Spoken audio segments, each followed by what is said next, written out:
तर प्रवीण दरेकरांनी आदित्य ठाकरेंना सुनावले, महापालिका ही एफडी गोळा करण्यासाठी नाही असं प्रवीण दरेकर यांनी म्हटलंय।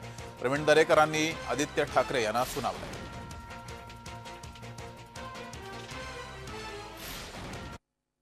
आता जी परिस्थिती उद्भवलेली आहे मुंबईवर, आपण पाहतोय की गेल्या 2 वर्षात साधारणपणे 2 लाख कोटी एवढी आर्थिक तूट ही निर्माण झालेली आहे, कमिटेड लायबिलिटी निर्माण झालेली आहे। मागच्या वर्षी देखील रस्त्याचा घोटाळा असेल, ह्या वर्षीचा असेल, सॅनिटरी पॅड वेंडिंग मशीनचा स्कॅम असेल, हे सगळे स्कॅम जर घेतले आपण तर हे पैसे कॉन्ट्रॅक्टर्सच्या खिशात गेलेत, पण अजूनही एक सुद्धा रस्ता पूर्ण झालेला दिसत नाही, एक सुद्धा काम पूर्ण झालेलं दिसत नाहीये।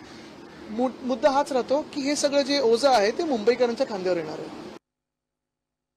त्यांनी हेही सांगावं की नव्या एफडी किती जमा झाल्या।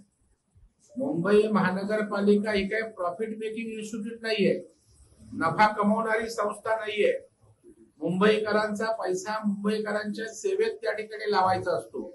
ती काय पुंजी जमा करण्यासाठी, एफडी गोळा करण्यासाठी नाहीये। एफडीचा विनियोग जर चुकीच्या पद्धतीने झाला असेल तो आक्षेप होऊ शकतो, तो आरोप होऊ शकतो, ते मांडून त्याचं उत्तर आम्ही द्यायला तयार आहोत।